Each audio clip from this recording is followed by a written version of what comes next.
Welcome everyone to Male Fuzz TV. I am Peter, and today I'm going to be talking about The Crowded Room, episode 1. It's called Exodus, and it is the new show from Apple TV Plus. It's based on a book, a non-fiction crime book, about a real person named Billy Milligan, although the character in the show is not that, but very much based on him. And what's weird is that what I'm about to say, the show itself treats like it's a spoiler. The show is clearly building up to revealing what I'm about to say, but because it's based on a real thing, and because it's the notable thing about it, like the reason why Billy Milligan's story is remembered and why it was almost made into a couple of different movies is what this show's kind of holding back, which is one of the main problems that I'm going to talk about with this first episode. But Billy Milligan was the first person ever acquitted, in the US at least, of a crime due to DID. This is sort of identity disorder. And meaning that he has multiple personalities, right? In simple movie, TV terms, he has multiple personalities. And that's the point of the story. His story is almost... I ended up going down a little bit of a research hole, because I was curious about a couple things. I wanted to see how accurate, or if there was any big changes. And sure enough, the name of the character is different, so it's not actually the person, but it's based on the book. And a few of the things that came up was that James Cameron wrote or co-wrote a script for a movie in the early 90s for something based on this guy's story. And then Billy Milligan himself actually ended up suing Cameron because the production or the development halted for various reasons. It ended up in a whole weird little rabbit hole that I was going down. But the funny thing about getting into this one is that I thought the premise sounded fine from the trailer. I didn't necessarily feel that strongly one way or the other. Tom Holland is perfectly fine in his role as Spider-Man, but when I saw him in one or two other things, I saw him in Uncharted not that long ago, which wasn't very good, but it kind of felt like he was just kind of doing the same character. There wasn't really much different to him. So this kind of felt like it might be the test to see, can he actually be a really versatile actor? Especially once you bring in the idea that he might be doing multiple personalities at some point. And I wasn't really thinking about it or paying attention to it. It won the vote. I knew I was going to review the pilot, and that was fine. And then I happened to see someone share out how it was reviewing, and it was at 14%, 17% on Rotten Tomatoes. I think it's went up a little bit now. And then Metacritic's at 45. And I was like, oh shit, this is reviewing very badly. The critics are shitting on this. So if anything, I came into this with a morbid curiosity. I'm like, what? Is it a train wreck, or is it just mediocre enough that no one's reviewing it well? So it just ends up with these horrible aggregator scores. So yeah, I wasn't sure, and I think the big thing about it is that the show, for some reason, when they developed this, they decided to treat what the character's thing is as a twist, seemingly, right? I say that because they've not it doesn't get revealed in the first episode. It's not in the first episode. There's a lot of stuff in the first episode that's clearly building to that type of reveal, though. If you're paying attention, you're sort of going, oh well, how many of these characters around him are actually real? And that's something that, immediately, I thought it was just doing it for the intro. There's a little intro where he's with a character and they're going to do something violent. And I was thinking, oh, this is the little tease, and then it's going to do the reveal before the opening title, and then we're going to dig into what the thing is, and it doesn't. The whole thing. We start, most of this episode is him sitting in an interrogation room being interviewed by Amanda Seyfried, who's a doctor, and most of the episode is the flashbacks as he's telling the story of his teen years, how he met certain people and stuff like that. And that's what most of the episode is. And it feels like it is building to reveals, and it's very odd to watch. I kind of it's not really so much that any part of it is completely terrible necessarily. Obviously there's some other good actors in there. you can feel them really trying with the direction. It's just not like, and as a period piece, it works relatively well. You've got the 70s cop cars, you've got the fashion, you've got just the excitement over an ATM, a cash machine is a new thing. Like there's a lot of things in there that make it feel like a good period piece as far as that side of it goes. But as far as how it's treating its main concept and story, like it is actually quite baffling how it's tackling it, as if the audience don't know. And I feel like if you do know, and there's a good chance that you do know, unless you've just sort of stumbled on the show blindly and have no idea what it is, then a lot of this early stuff feels very tedious, where you're just kind of waiting for them to get to the, when's the point coming? Can we get to the point so we can actually move on and do something with it? And that's not to say that you can't have a good twist where, a character or characters turn out to be imagination of some kind, right? Like, I obviously like other things. I don't want to say what some of them are because it's actually spoilery, but it can be done well and it can work. But it's a little bit strange that like this show that's based on a true story is treating it like it is a twist. And the funny thing is when I was looking into some stuff after I watched it, it sounds like the reviewers were actively being asked, or like either Apple or the production company, whoever it is, were actually requesting that people, or embargoing, officially, people not to reveal certain aspects of the premise. And that is absurd, because if you just Google the book that the show is based on, which isn't a secret, like that's common knowledge, they've said, it's every blurb about it probably mentions, hey, it's based on this book. One quick, look at the Wikipedia page will tell you who this guy was and what everything's based on. I suspect the reason for changing it to a technically new character and not actually the guy that it's based on, even though some of the details are going to be there, is probably because they wanted to soften it a little bit. Because the real guy, Billy Milligan, was a serial rapist and was arrested for that, as well as some potential murders. So, like, I think what they're going for is they want us to sort of sympathize with this main character and his plight with these other personalities who, might be more responsible for some of the bad things that he does. Maybe the whole point is to try and make a sympathetic kind of tale about this type of illness and how someone who suffers from it maybe isn't to blame for everything, and analyze it, or maybe try and teach people to look at it in a different way.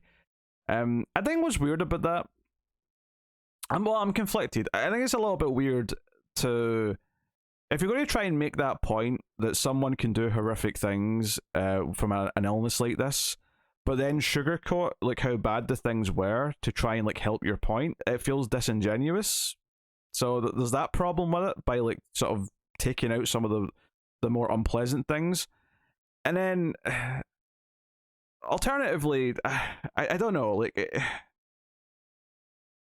I do wonder, is it even possible? Maybe it is. Maybe there's the dark multiple personality story where one of the personalities is straight up like raping people and doing all sorts of other heinous shit, and maybe there's a story that can convince you that it is two different personalities, and that one the good personality's fighting against the bad side. And there's definitely been stories that sort of touch on that, but I mean in like a sort of like a super sympathetic kind of, because this story, when we start getting the flashbacks in this episode, it's all this golden era of the early 70s or whatever time period we're exactly in, and there's this nostalgia to it, and there's this almost dreamlike quality, and we're presented, the main character's name is Danny Sullivan, and he's definitely presented as this kind of like shy teenager who we feel bad for because there's a bully who picks on him, because he's shy around girls, because of this, because of that.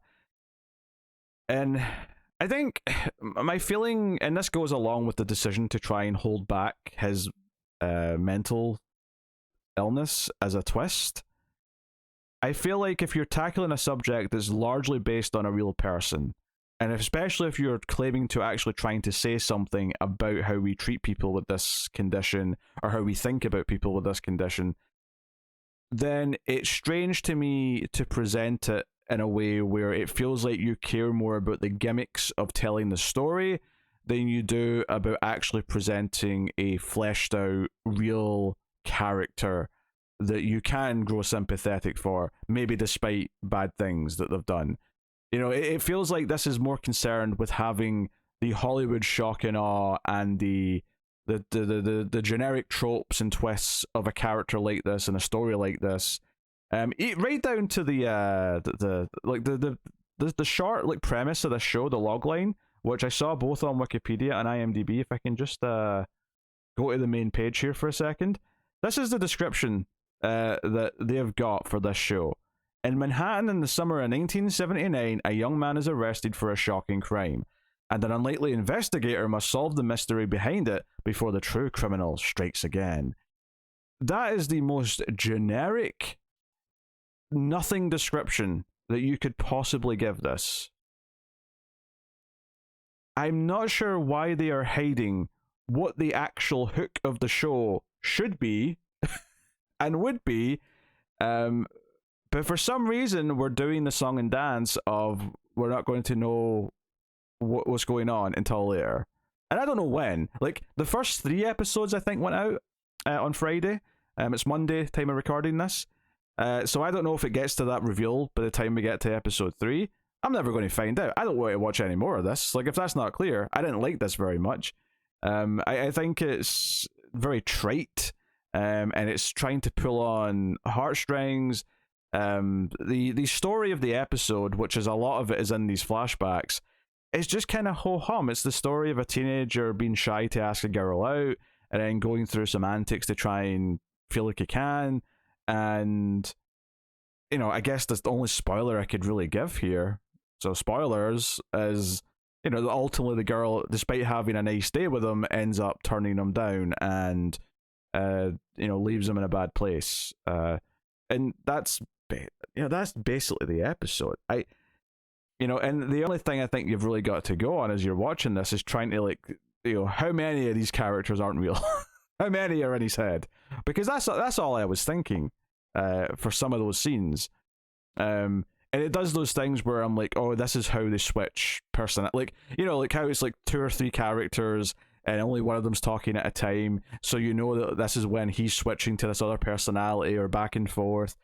But that's all I was thinking about, because it wasn't presenting me with a complex character who, like, is suffering because of this. It was trying to hide it the whole time so it can surprise me later, which only just seemed to do the service and make it feel more generic in this particular case.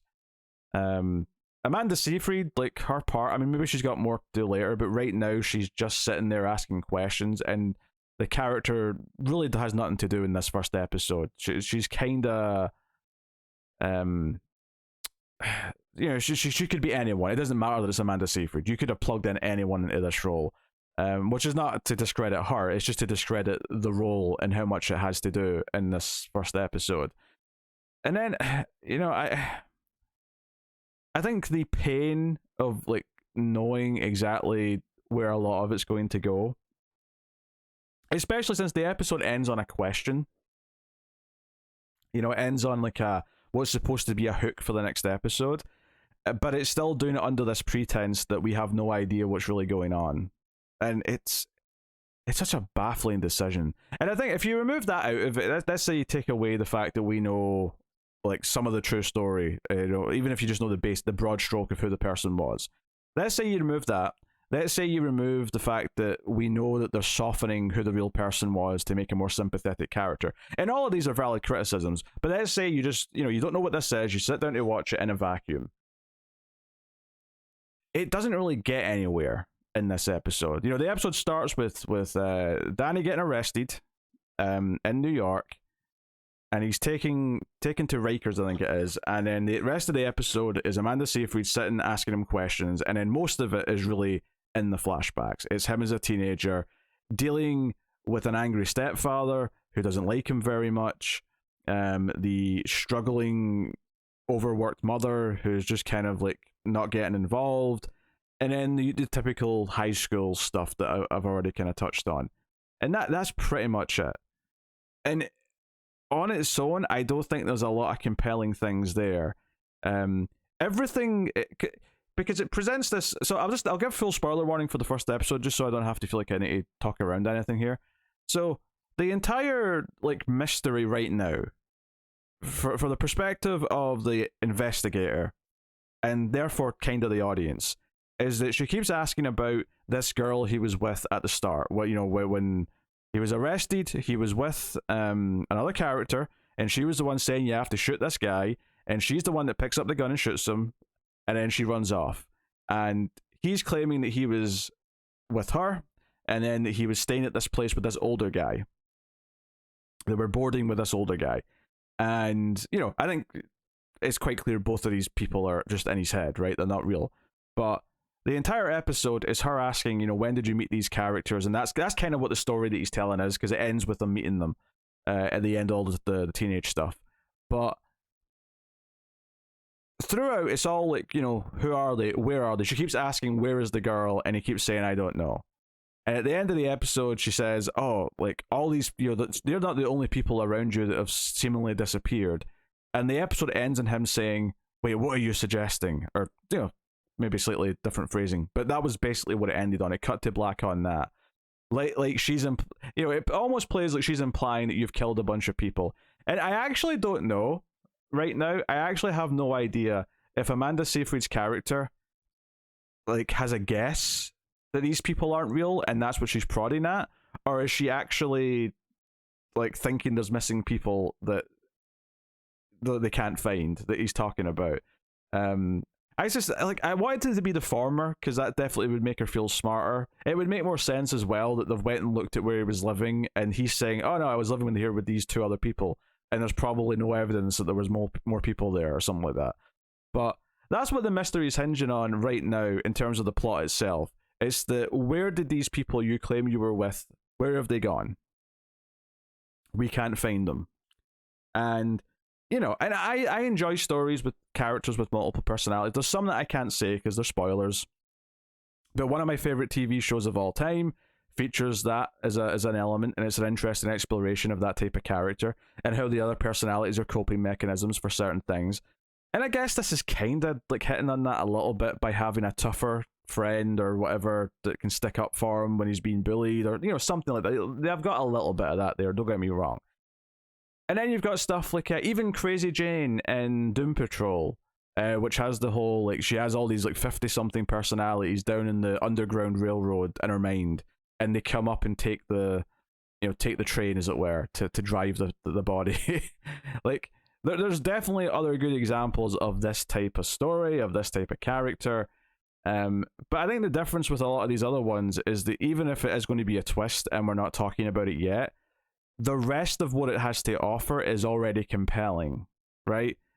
Whereas everything in this, I feel like if you didn't know it was building to a multiple personality thing, like, I can't imagine you if anything, you might even be less interested in what's going on, because the mystery that it sets up, if you know, and the assumption that you don't know where it's going, is not that compelling, because we don't get a lot of context at the start for, like, you know, who was he trying to kill? Why was he trying to kill him?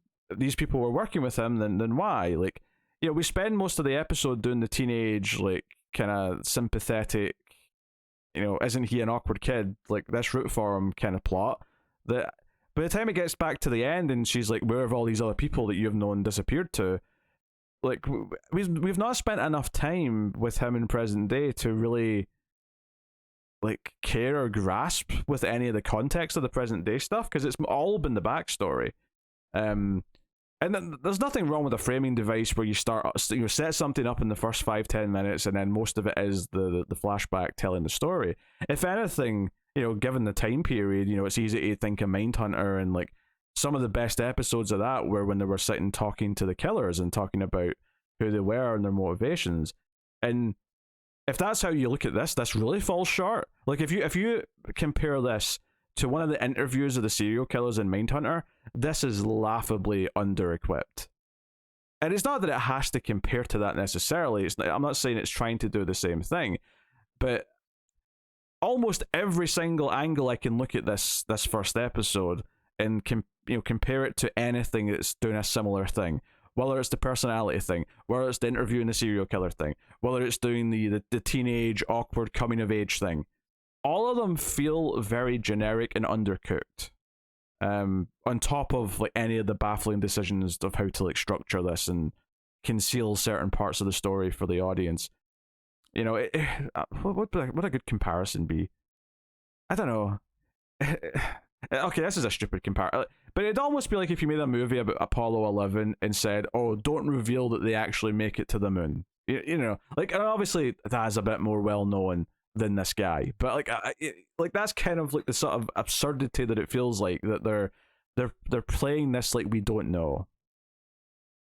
Yeah, maybe a better like sort of more specific thing to take away from that comparison would be: imagine you were doing an Apollo 11 story, but 90% of the plot was like Neil Armstrong hoping to be picked to get into the team, right? So it's all just like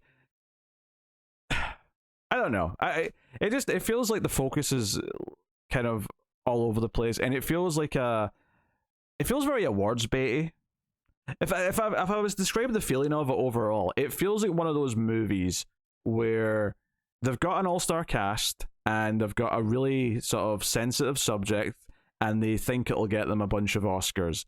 But quite often, usually every year even, but certainly every few years, you'll get a movie like that where it technically has all those ingredients, but the script and the approach and the execution to the story is so ham-fisted that it never would have had a hope in hell of even sniffing the success that they wanted. Although that said, sometimes things like Crash actually do win, so I mean, it can happen, I suppose, but it kind of feels like something like that to me, where it's trying really hard to be this prestigious thing that'll be lauded with praise. I mean, hell, Tom Holland's like not retiring, but he's going on like a vacation. He's taking a year off acting because the pressure of doing this show was so much that he has to take a year off, which is wild. Actually, I also learned when I was researching that even Split, the M. Night Shyamalan movie, was somewhat inspired by this guy. And when I was looking around other reviews, and the reviewers, obviously the professional reviewers, all got like access to more episodes. It sounds like they get access to a lot of it, because some of them were talking about like the second half of the show. Yeah, later on, apparently Tom Holland does do different accents and he does different like performances for the different characters and things like that. Which, fine, like whatever. Like I'm sure as an actor that was very appealing. But yeah, this feels like, especially, and you know what, this might be a victim of its length. This might be the sort of thing where they tried to make this a movie for so long, and maybe that was the right choice. Maybe a 2-hour movie was always going to be a better choice than a 10-hour TV show. Because it's 10 episodes long. And maybe the reason why they're holding off in a lot of these Joshua elements that make it feel like we're just kind of killing time, effectively. It feels like we're kind of drawing things out. Is just because, yeah, they're stretching it to fit 10 episodes. And there's not enough to do once we're fully exploring the topic and what it's about. Maybe like going down to 6 episodes even would have benefited it greatly. But yeah, not a lot to like in this first episode. I have to say it's just very, it's like a very glossy Hollywood version of these sort of events as well. It feels very not saccharine. That's not the word. It's not saccharine. It's got that kind of sheen to it, that kind of glossy Hollywood coat of paint. So it never feels gritty. Despite the fact that we're in the 70s and we're doing all these things, it never feels actually gritty. Everything just feels a bit too clean. And I mean that both literal and kind of in a sort of like atmosphere sense as well. But anyway, that's, I think I'm done. I got nothing else. That has been The Crowded Room, which was showrun or co-showrun by Akiva Goldsman, who I understand I've never seen. I don't know if this is a spoiler, so I'm not going to say what the movie is, but he did a movie in early 2000s that had a similar type of like character, and that was very well praised. And that's probably why he ended up coming back to do this and whatever. But Akiva Goldsman also like wrote Batman and Robin, so I don't know what to tell you on that. But you know, whatever. Yeah, maybe this is a case of trying to repeat that sense of success. But nah, I can't recommend it. And the sad part is that it's not like funny bad either. Like when I saw the scores, when I saw like 14% on Rotten Tomatoes or whatever it was when I first looked, I was like, oh, maybe this will be funny. Maybe I'll actually be laughing at how bad this is, and it wasn't that either. It's in the middle where obviously the production value is very high. A lot of money went into recreating the time period and all that stuff. You can't really fault that side of it, but that said, though, maybe some people who actually lived through it might fault some accuracies, I suppose. But it looked 70s enough to me. But anyway, that is me. Thank you for joining me. Let me know what you thought of the Crowded Room if you've watched any of it in the comments. But I will see you guys again soon for more TV antics. So like, subscribe, ding the bell for notifications, and of course you can support all the content over at patreon.com/MailFuzzTV. I will see you guys soon. Keep watching TV. Have you got any vanilla?